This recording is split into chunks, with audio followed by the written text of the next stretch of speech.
Assalamualaikum warahmatullahi wabarakatuh. Perkenalkan, nama saya Alia Zamzam.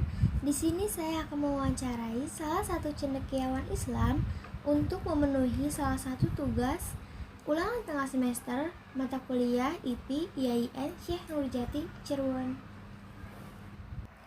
Mulai dari apa itu urgensi materi pendidikan Islam, cangkupan materi pendidikan Islam, sampai ke manfaat materi pendidikan Islam itu sendiri. Nah, penasaran? Yuk simak, jangan di skip ya.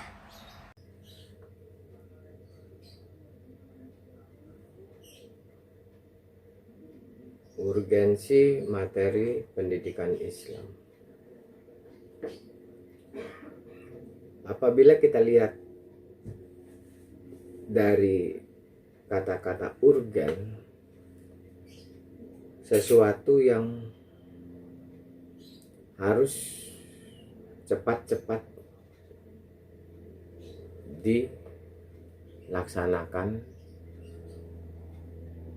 harus cepat-cepat menjadikan perhatian utama. Kita kembalikan lagi, kalau misalnya kita dipertanyakan masalah, saya dipertanyakan masalah urgensi materi pendidikan Islam, mungkin pada permasalahan yang sekarang terjadi atau yang sekarang dijalani. Urgen sesuatu yang harus mendapat perhatian lebih. Urgen materi pendidikan Islam berkaitan dengan pembelajaran masalah pendidikan agama, khususnya Islam.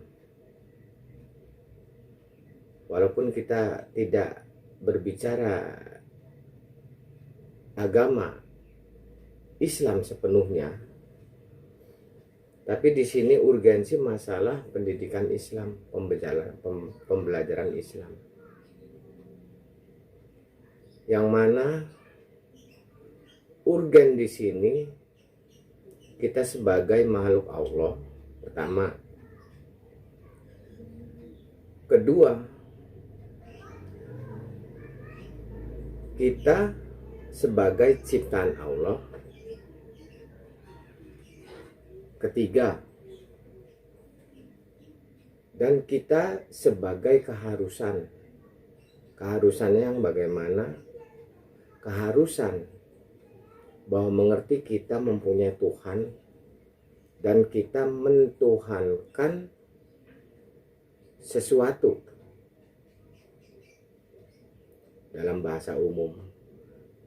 Kalau misalnya kita dalam bahasa khusus, dalam bahasa yang sedang kita bicarakan urgensi materi pendidikan Islam, maka kita menjadi keharusan.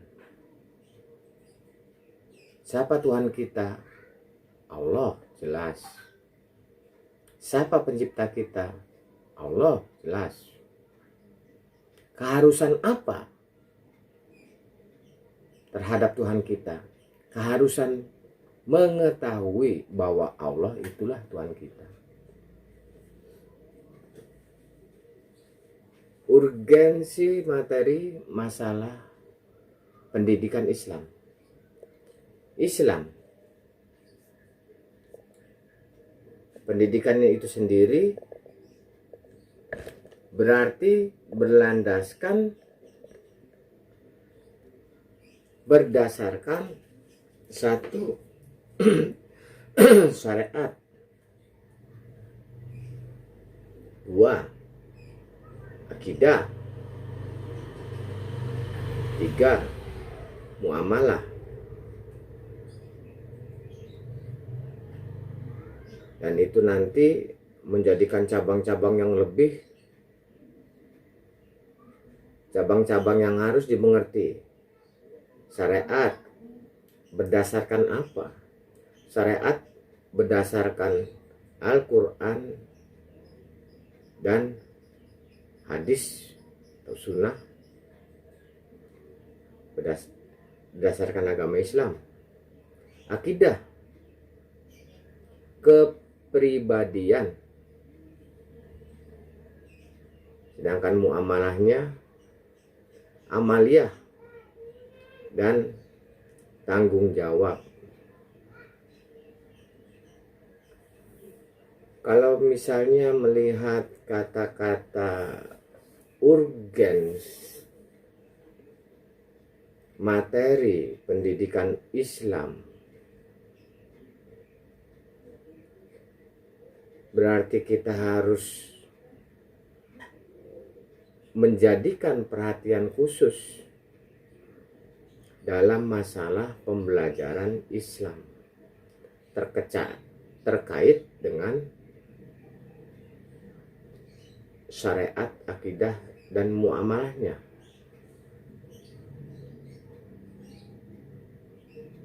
Memang kalau misalnya kita melihat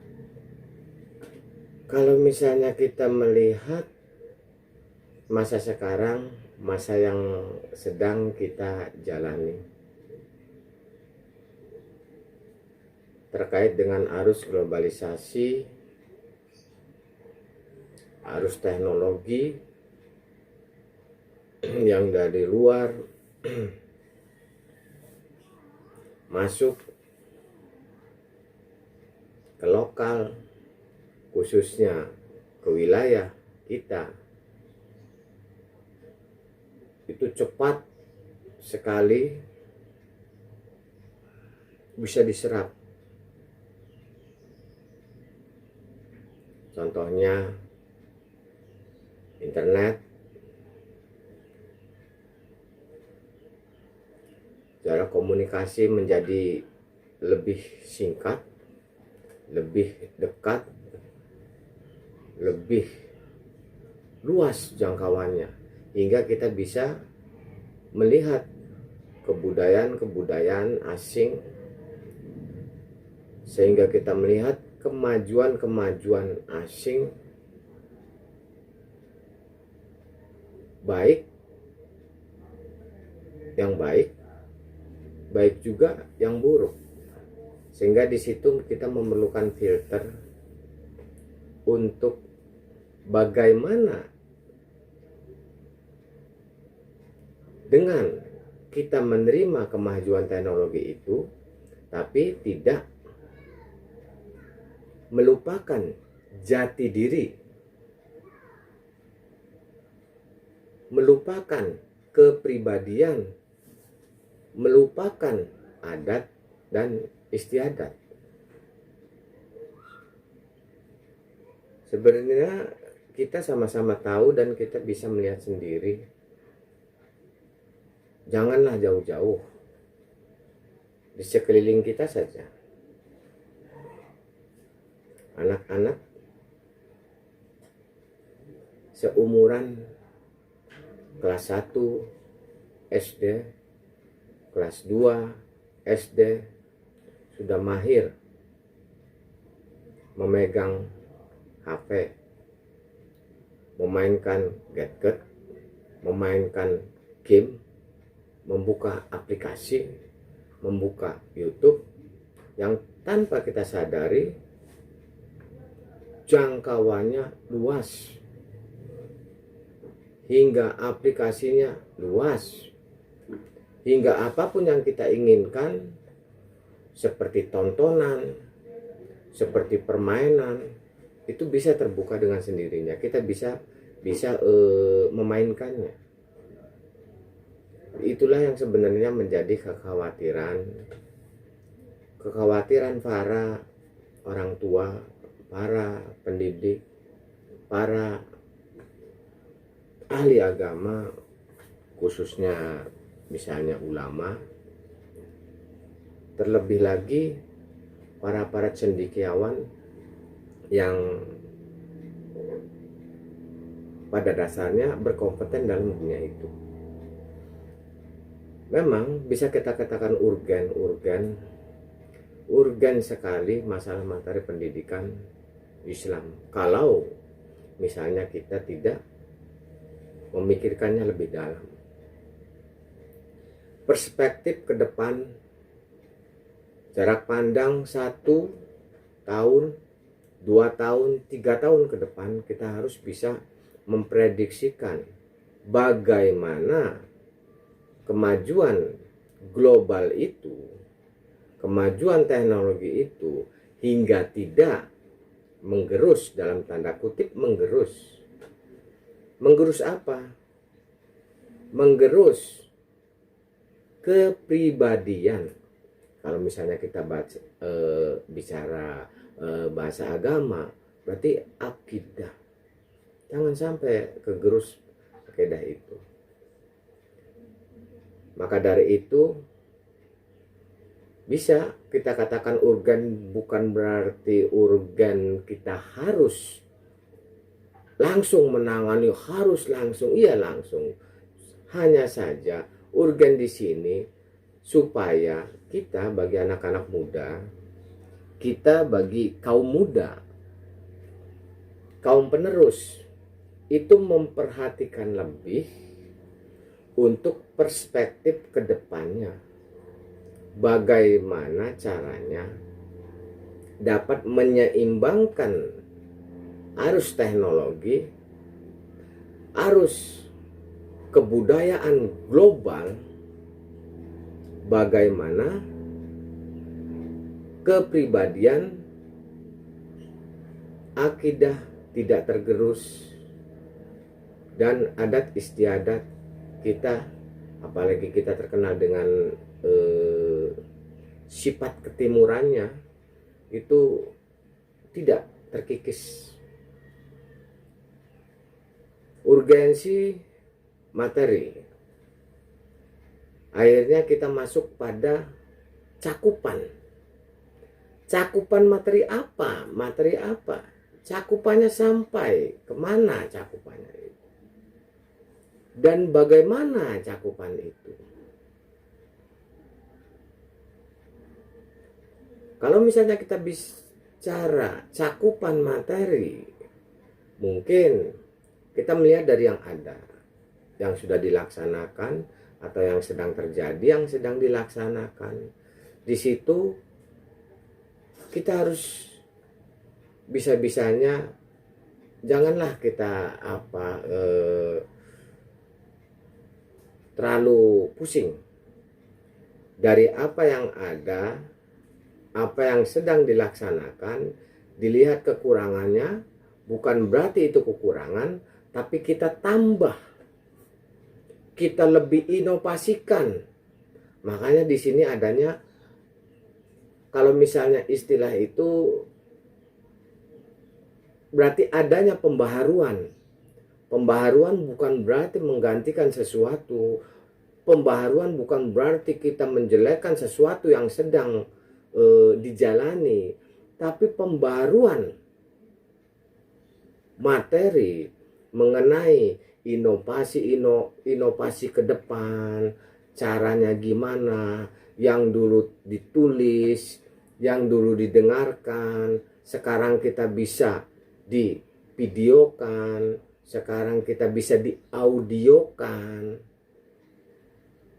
Yang dulu ditulis, kita lihat, sekarang kita hanya bisa memencet tombol dan kita bisa mendengarkan sesuatu. Inovasi-inovasi itulah, pembaharuan itulah yang sebenarnya diharapkan pada kaum muda. Kaum muda, kaum sekarang, kaum milenial. Kalau misalnya kita bisa sebutkan kaum milenial, anak muda-muda sekarang yang mahir memainkan dawai, internet, aplikasi, membuat link-link yang tadi tidak ada, ditiadakan.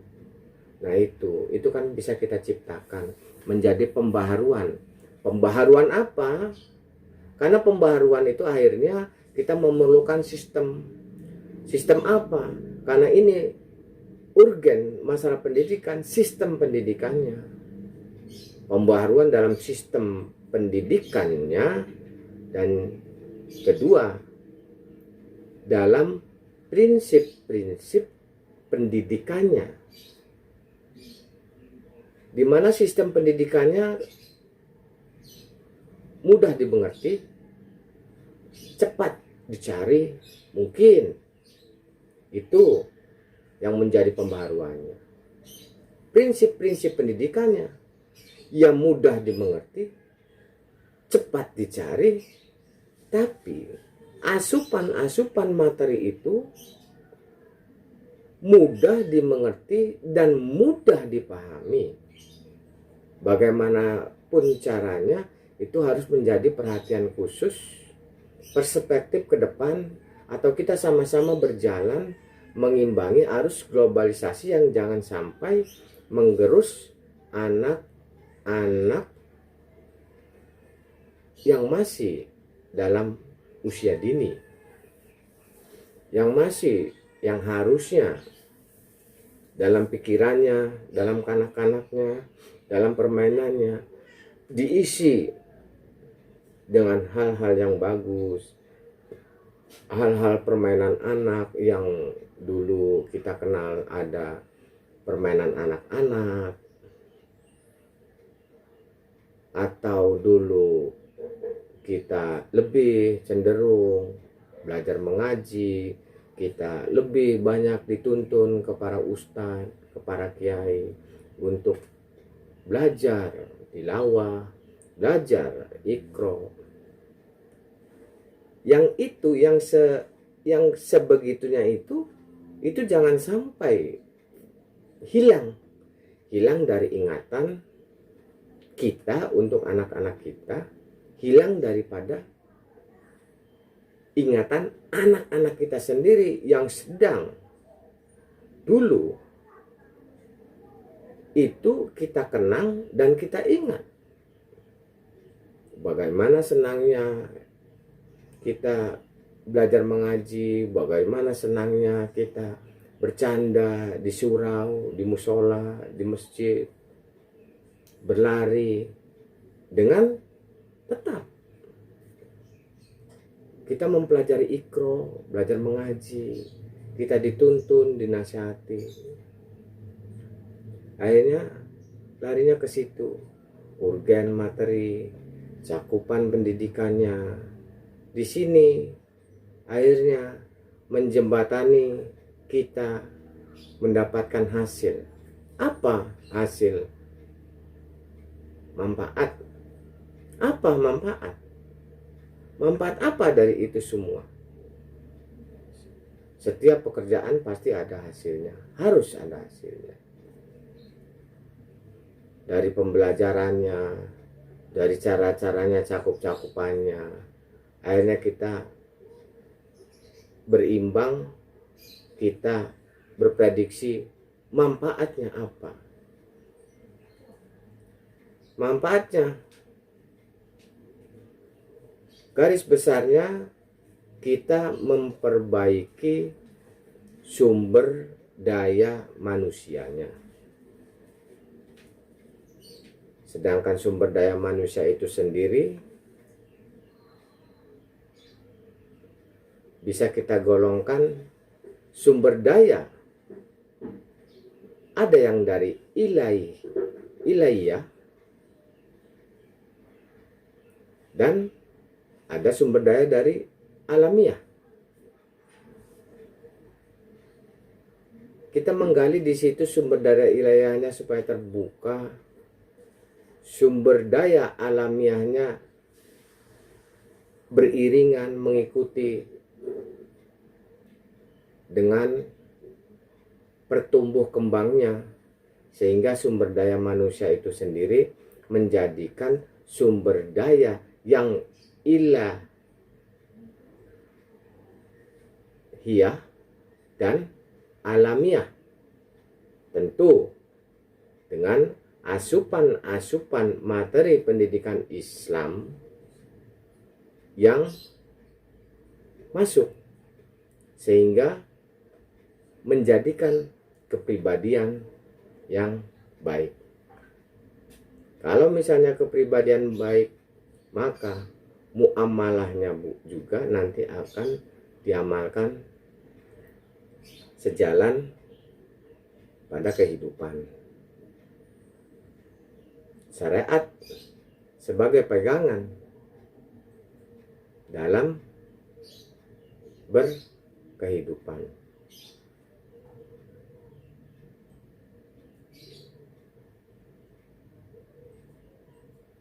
Dari sesuatu yang dibahas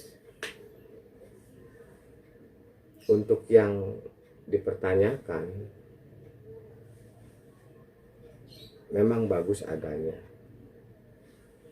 memang harus dipikirkan benar-benar, dikembalikan lagi. Kalau misalnya saya harus bicara, ya sampai harus jangkauan itu. Kalau misalnya dikatakan urgen, bisa kita katakan urgen dalam artian bukan harus cepat ditangani, tapi urgen dalam pengertian kita harus memperhatikan khusus, harus mendapat perhatian khusus masalah materi pendidikan Islam, khususnya materi pendidikan dalam agama, sehingga kita harus membongkar pasang cakupan-cakupan, kita menelaah mengkaji cakupan-cakupan apa, pembaharuan apa, sehingga nanti mendapatkan manfaat di terakhirnya yang kita rasakan bersama. Jangkauannya lebih jauh, jangkauannya jauh untuk anak dan cucu kita, perspektif ke depan untuk para biasa seperti untuk para cendekiawan, kita harus berpandangan jauh, perspektif jauh. Implementasinya gimana? Jabaran implementasinya itu harus kita pikirkan dengan baik. Tapi garis besarnya Islam berlandaskan, kalau kita bicara Islam berlandaskan syariat, akidah, muamalah. Syariatnya kita berlandaskan Al-Quran, hadis, dan sunnah. Akidahnya membentuk kepribadian yang baik dan benar dalam berjalannya pembentukan kepribadian, muamalahnya, pengamalannya, amanah, tanggung jawab, cakupannya kita harus, cakupan materi yang harus kita perhatikan banyak, perhatikan khusus, pembaharuan, inovasi, daya saing, terutama di sistem balik lagi di sistem pendidikan, gimana caranya. Nah, terusnya prinsip pendidikan yang kalau misalnya harus adanya perubahannya, harus, kenapa tidak? Karena mengikuti arus globalisasi. Ada lahan, ada bahan, ada, semuanya ada. Akhirnya kita di sini baru nanti akan mendapatkan sumber, akan mendapatkan manfaat. Akan mendapat manfaat apa? Manfaat akan mendapat hasilnya, yaitu apa? Sumber daya manusia yang handal, sumber daya manusia yang akidah, yang kepribadiannya bagus, sumber daya manusia yang apa, yang muamalah, yang tanggung jawab, sumber daya manusia yang apa, sumber daya manusia yang tidak tergoyahkan karena dia berpondasikan syariat, berpegangan apa? Berpegangan pada kitab Al-Quran dan hadis atau sunnah, dibarengi dengan sumber daya ilahiyah yang terbina dari kecil, dari kanak-kanak.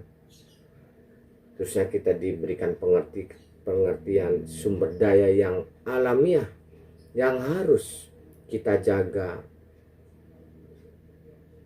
harus kita pelajari, harus kita pelihara. Di situ kita akan mendapatkan generasi yang handal, tapi juga dia yang agamis. Generasi yang Al-Quran, seperti Ali berjalan, seperti Muhammad berjalan, seperti Abu Bakar berjalan, seperti Umar berjalan, seperti juga Utsman berjalan. Sekiranya cukup sampai di sini. Semoga dimengerti apa yang saya bicarakan, tidak lebih dari banyak kekurangan. Mohon maaf apabila ada kata-kata yang salah, mohon dihilangkan dan diperbaiki, dimaafkan. Assalamualaikum warahmatullahi wabarakatuh. Nah, sekian saja wawancara hari ini. Kepada Bapak Martin, terima kasih karena sudah menyempatkan waktunya. Sebelum undur diri, saya mohon maaf sebesar-besarnya jika ada kesalahan. Unzur maqalah wala tangzur man qala. Wassalamualaikum warahmatullahi wabarakatuh.